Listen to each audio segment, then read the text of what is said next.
When Moggs announced he would be removing Ginger Jay as a co-host of Pen Game, he did it because he felt he had a responsibility and obligation to the black women he worked with, and that included you, Zeze. And he spoke about the black woman in the space he works with, and I couldn't understand why he did that. Even though him and Ginger Jay were friends, and he was an integral part of the Pen Game company, when it came time to make a difficult decision, Mark stood up for black women and he was applauded by them, even though many men didn't think he should and have criticised him publicly for it. But Mark stood firm as a leader. Like I said, I've got staff that are black women, people that work. There's Pen Game girls that rap that are black women, and people that I work with, from Esther to Hema to Mimi to Koi to Gina. So there's so much going on. I shouldn't have to explain why it's important. But if it don't fall into your wheelhouse, it's literally because you don't care. You don't understand. No, of course not. Do you understand the reason for the outrage? But you have Zeze Millz, who has built her platform of trying to destroy black men, black women, while weaponizing the gender war, pushing right-wing feminist ideologies and talking points. Zeze Millz prescribes to being LGBTQ. Right, so I'm bi. Oh, I didn't know that. I like to lick a clit here or there. That's what I always say Which to is people. Completely fine. But it begs the question how much she really is in favour of black men, as she exhibits extreme colorism towards lighter-skinned women. But yet she simply couldn't say what Margs did and completely denounced Victoria Everest. Mind you, Victoria Everest, a woman she has no connection with, she made it into a joke. Yeah, motherfuckers. How can you start something so serious and address men like that? She made it about being gassed. Zeze Millz made it about skin complexion. Zeze Millz made it about hair, and Zeze Millz made it about bum. She even doubled down, tripled and quadrupled down on the elder Iris Latham and claimed the only reason he got scammed was due to him being gassed over Victoria Everest looks. See that spiritual healer that the Victoria girl said that he said that she hacked his account. You were gassed. This man is an elder. He hasn't had any claims other than the fake one, Victoria Everest, and now whatever Zeze Millz conjures up in a little head. The elderly are a protected group and are vulnerable to being scammed. If that was an elderly woman that had been scammed, imagine if a public figure started clowning them for it. Majority of people who get scammed don't report it due to being ashamed, and people like Zeze are the reason why. Zeze Millz has an obsession with Ginger Jay, in which she's clearly biased and has clearly been compromised. Black women like Zeze Millz talk about they're the least protected group, but it's actually black men, and ever since the Ginger Jay Batchat episode, I've seen this. Ginger Jay crashed out due to past traumas he's experienced from his own community that were brought out during the episode of Batchat, and he was cancelled, whereas Victoria Everest was given a platform to talk about hers, with both black people suffering trauma but different treatment from the same community just weeks apart. Zeze Millz has been allowed to spew her toxic ideologies wrapped under the guise of cultural commentary while still being marketed to the mainstream as one of our brightest. The truth is this, Zeze Millz sold out a long time ago and only serves the wishes of her corporate masters, but yet still is platformed by the likes of Capital X on Channel 4. I put this to Capital X on Channel 4 and any other brands that she works with.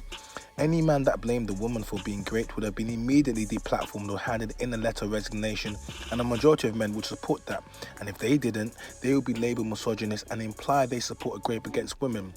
These tactics were tried but failed against myself, King Richards, Gabs and the rest of the men on the panel.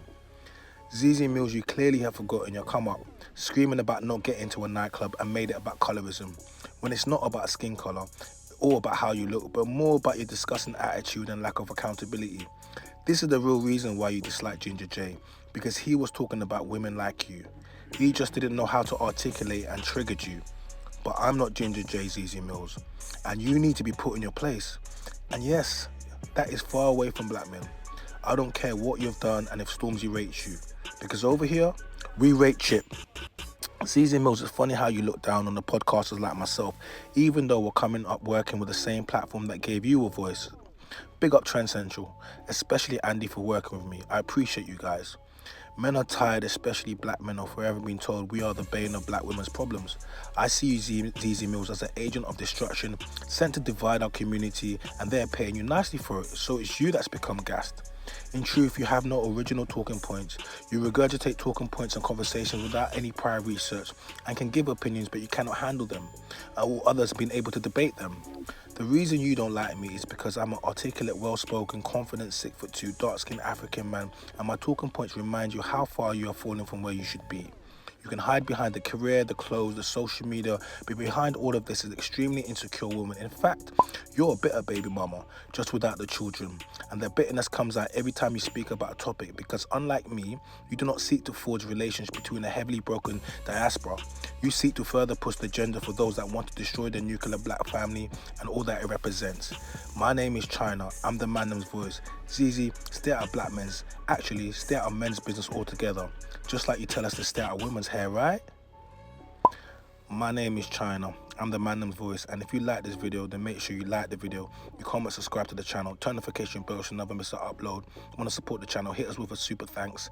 And yeah, if you're really in your bag, subscribe to our membership. We got 3 separate tiers, and we are There's bare Victorias out there. Bare Victorias out there. So I see a lot of people tagging me in this whole Victoria thing. I had a guy in my DMs the other day ask me why I hadn't spoken about it. One thing I'm going to say about this situation is, okay, y'all motherfuckers need to learn discernment. Okay, that is what I'm going to say about this situation. Because the problem is with this whole situation is you can just look at her and just see that she's trouble, right? You can see that the girl is troubled. And as we can see from that the clip, she's troubled, right? And this is the problem with man. A lot of you man are leading with skin complexion, looks, bum, hair, and you're not really understanding that a lot of these gal have no substance whatsoever. But you're gassed. You get gassed by the outward appearance, right? And I'm not saying, and this is not me saying that what she's done is right. This is why I keep telling you, man, have discernment and know when to stop. Certain things in life are avoidable, right? And I tell you how they're avoidable: by not fucking around with certain people. There's bare Victorias out there. Bare Victorias out there. Bare gal that are wolves in sheep clothing, pretending to be something that they're not. Because they think, I showed her picture to my friend and he said, she just looks troubled. And I said, oh, right, like, why would you look at her and not think that this girl's a little bit unhinged? Like, why would you not? I can go on her page and tell you that this girl was unhinged. I can tell you. But like I said in the beginning, a lot of you, man, you're leading with your flesh. The irony, right? You're leading with your flesh. So when you see these spiritual gal, you get gassed. You're thinking that they are spiritual. No, they're witches. That's what they are.